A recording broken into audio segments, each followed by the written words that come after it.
Olá, meu nome é Maria Luísa, eu sou professora de microbiologia e hoje a gente vai continuar a terceira parte da nossa aula de introdução à microbiologia. Agora a gente vai estudar então as células. Então, todo micro-organismo ele é formado nem que seja por uma única célula e a gente precisa entender como que essa unidade microscópica que é a célula, como que ela se dá, quais são as características da célula. Então, a célula ela é a unidade estrutural e funcional de todos os seres vivos, desde o menor ser vivo até o maior de todos, certo? Dentro da célula, nós temos um envoltório, certo? Para delimitar os bordos da célula. Essa célula pode ter os mais variados formatos. Aí no slide vocês estão vendo vários tipos celulares que eu coloquei para vocês. Eu coloquei célula de intestino, célula do sistema nervoso, célula do sangue, célula que compõe a nossa, que faz aquelas placas de gordura que a gente vê quando a pessoa tem uma doença cardiovascular. Coloquei o espermatozoide com a carinha bem característica dele, coloquei vários tipos celulares. Existem inclusive disciplinas que só estudam os tipos celulares, a morfologia das células. E as células, elas têm esses diferentes formatos de acordo com as funções que elas executam, certo? Então, a forma sempre tem a ver com a função que a célula executa, certo? Além desse formato, que pode ser variado, toda célula tem um material genético. E o material genético, ele é igual em todas as células que compõem um ser vivo. Por exemplo, qualquer célula que for tirada do meu corpo conterá todo o material genético que existe dentro de mim. Qualquer célula, pode ser da unha, pode ser do estômago, pode ser da pele, pode ser do pé, tanto faz. Todas elas vão conter as mesmas informações genéticas. O que diferencia é que tipos de informação genética estarão expressas em que momentos celulares, certo? Não precisa ficar com medo. Depois a gente vai revisar um pouquinho mais isso. A célula, aqui no slide de vocês vão vendo que tem uma foto de uma célula, né? Uma célula azul, bem grandona, e tem várias setinhas descrevendo os componentes celulares, certo? Cada um desses componentes celulares, nós trabalharemos mais a fundo suas funções numa próxima aula. Mas eu gostaria de mostrar para vocês e chamar a atenção que dentro de uma célula nós temos muito conteúdo celular. Cada uma dessas setinhas descreve uma organela celular. O que é uma organela? É uma estrutura que executa uma determinada função. Então vamos lá. Por exemplo, já dando aí um spoiler para vocês, vamos pensar aí no ribossomo. Ribossomo é a segunda palavrinha do lado esquerdo da listagem de palavras aí no slide para vocês. O ribossomo, ele é a organela celular que tem como função fazer a síntese de proteínas. Sem síntese de proteínas, não há vida celular. Então, ela é uma organela super importante e que existe em todos os tipos celulares, certo? Nesse próximo slide, eu vou mostrar para vocês uma outra célula mais esverdeadinha. E aí eu coloquei 3 setas. As 3 setas mais importantes que vocês têm que saber saindo da aula de hoje. O que são essas 3 setas? São as 3 coisas essenciais que uma célula tem que ter. Membrana plasmática, que é a parte que vai delimitar os bordos da célula e que vai dizer que formato essa célula vai ter. Núcleo, que a célula pode ou não pode ter, mas o núcleo a gente vai entender agora como uma região onde o material genético está mais concentrado. E o citoplasma, que é um meio aquoso onde vão estar inseridas todas as outras organelas celulares e todos os outros conteúdos celulares. Então, esses 3 componentes vocês têm que lembrar, tá bom? Existem 2 tipos celulares principais: as células procariontes e as células eucariontes. Essa classificação ela é uma classificação evolutiva, ou seja, as células procariontes são células onde não há envoltório nuclear delimitado, ou seja, o material genético daquela célula está disperso no citoplasma. Essa célula é evolutivamente menos desenvolvida do que a célula eucarionte. A célula eucarionte, ela tem um envoltório que delimita então a região do núcleo onde está contido o material genético. Esse envoltório a gente chama de carioteca ou membrana nuclear e ela é super importante evolutivamente falando, pois ela protege o nosso material genético de danos externos que possam entrar dentro ali da célula, certo? Então, células procariontes têm mais chance de mudar o seu código genético do que células eucariontes. Outra forma de classificar os seres vivos, e aí a gente vai falar mais de seres vivos pluricelulares, a gente pode separá-los em seres autótrofos e heterótrofos. Essa separação, essa classificação, ela se dá de acordo com os meios que esse ser tem para viver, para se manter, para se nutrir. Então, ela é uma classificação de como que esse ser vivo vai conseguir obter o seu alimento. Então, seres autótrofos são seres que conseguem, por processos biológicos celulares, conseguem produzir a sua própria matéria orgânica a partir do quê? Luz, água e minerais, certo? O que são?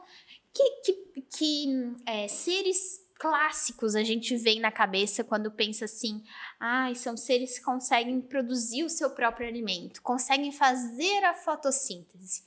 A gente lembra das plantas e realmente elas são as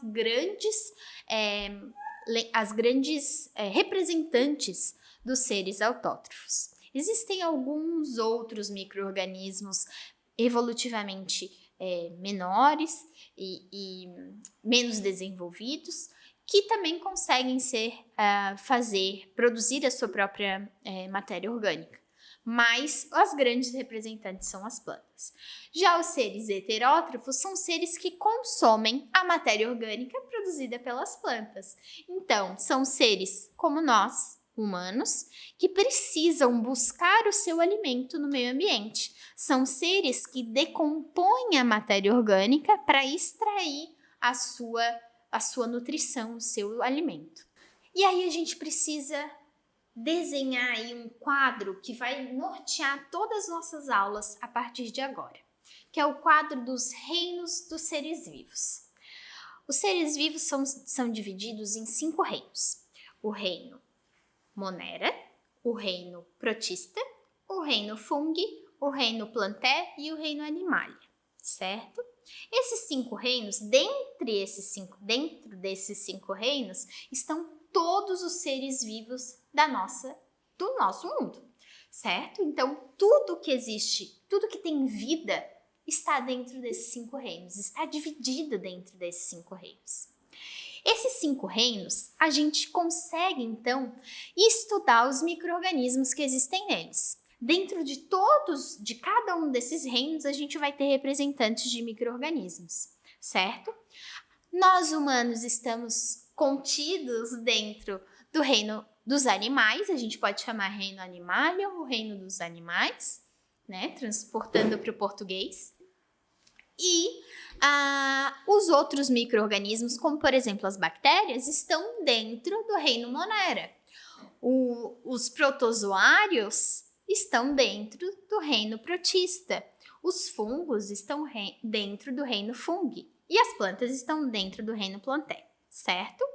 Esses 5 reinos, dentre esses 5 reinos, só um deles pertence à classe dos protistas. Os protistas, eles estão dentro do reino Monera. Todos os outros reinos são compostos por organismos eucariontes. Lembra que eu falei para vocês que evolutivamente é mais inteligente a gente ser eucarionte e proteger o nosso material genético do que ser procarionte e deixar o nosso material genético livre para ações de componentes celulares? Então, por isso que as bactérias são evolutivamente menos desenvolvidas do que nós humanos que estamos no reino animal. É preciso a gente lembrar também, como eu já falei para vocês, mas para ir refrescando a memória e fazendo vocês entenderem essa informação, que os vírus não são seres vivos.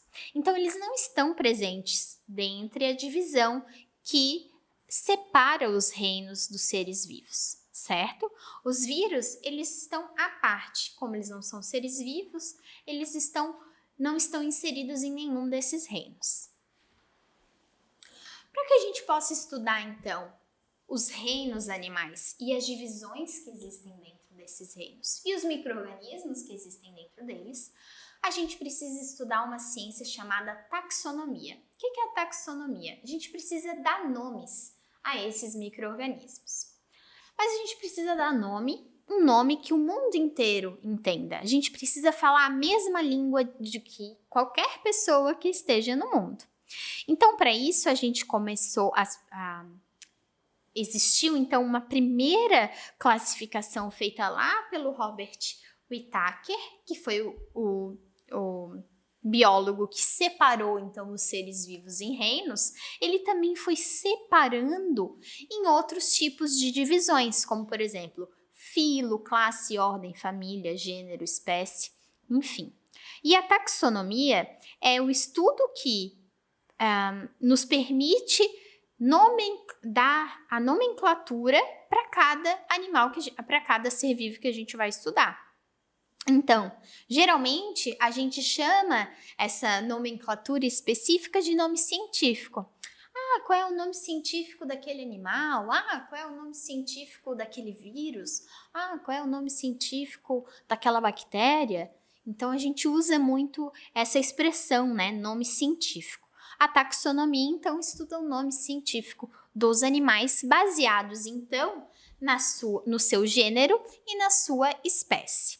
Quanto mais para cima da pirâmide que está aí no slide de vocês, maior a biodiversidade presente dentro daquela categoria. Ou seja, no reino a gente tem uma biodiversidade muito grande. Quando a gente fala de um determinado filo, a gente tem uma biodiversidade muito grande. E quanto mais próximo da espécie, maior a semelhança entre os seres que estão dentro de uma mesma espécie. Mais parecidos eles são. Por isso que a gente diz, eu tenho...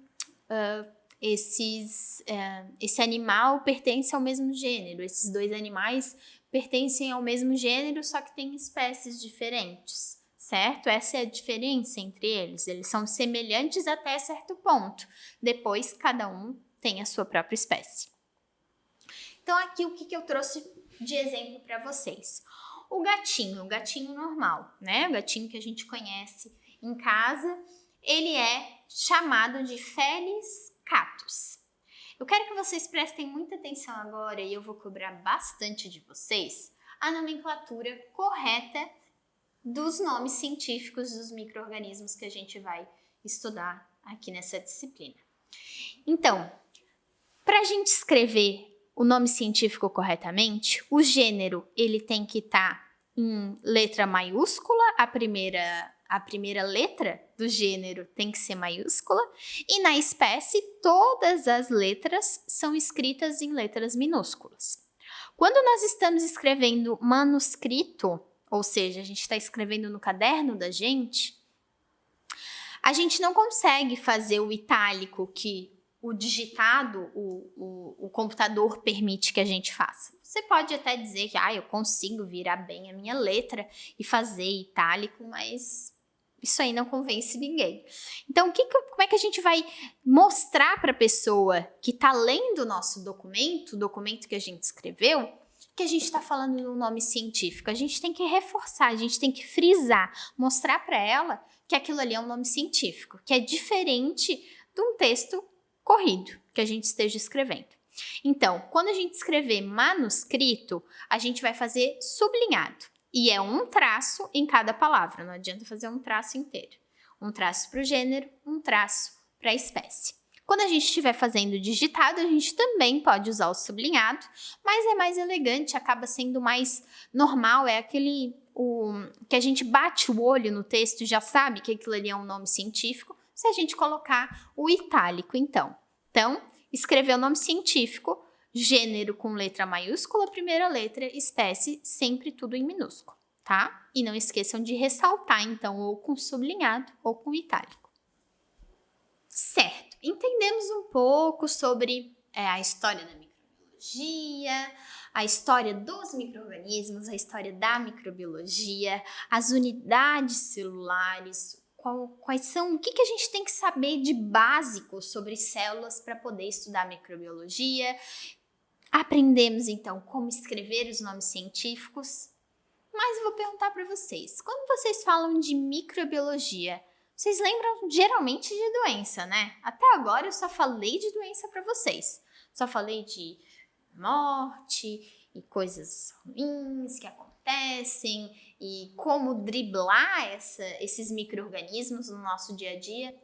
Mas eu vou falar para vocês que o mundo da microbiologia é muito mais amplo do que só essa parte ruim que a gente é obrigada a aprender, né? Mas a microbiologia tem muita coisa legal.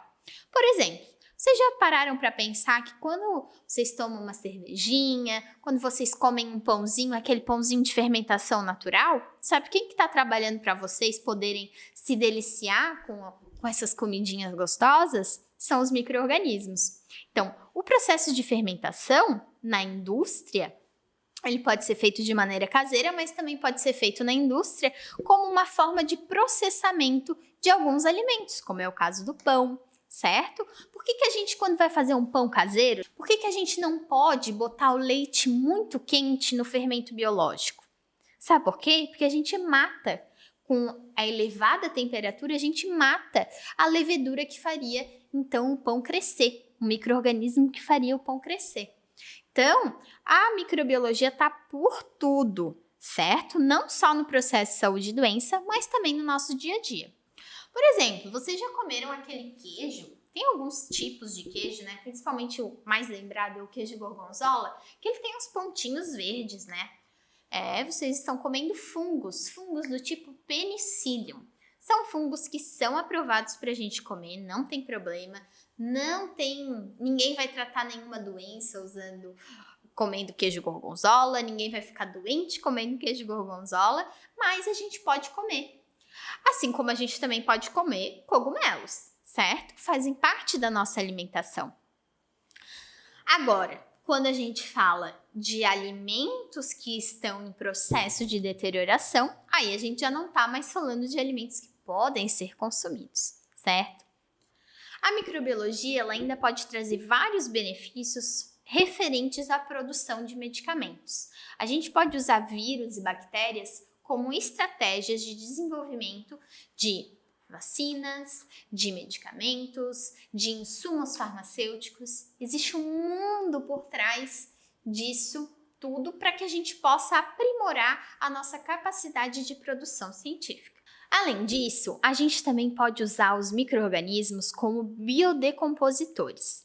Hoje em dia já se estuda a capacidade dos micro-organismos produzirem gás como forma de produção de energia. Isso é muito interessante, é uma indústria que está em alta hoje em dia. É uma energia muito limpa, então a gente pode usar esse tipo de estratégia para fazer os micro-organismos fazerem bem para a gente, terem benefício na nossa vida.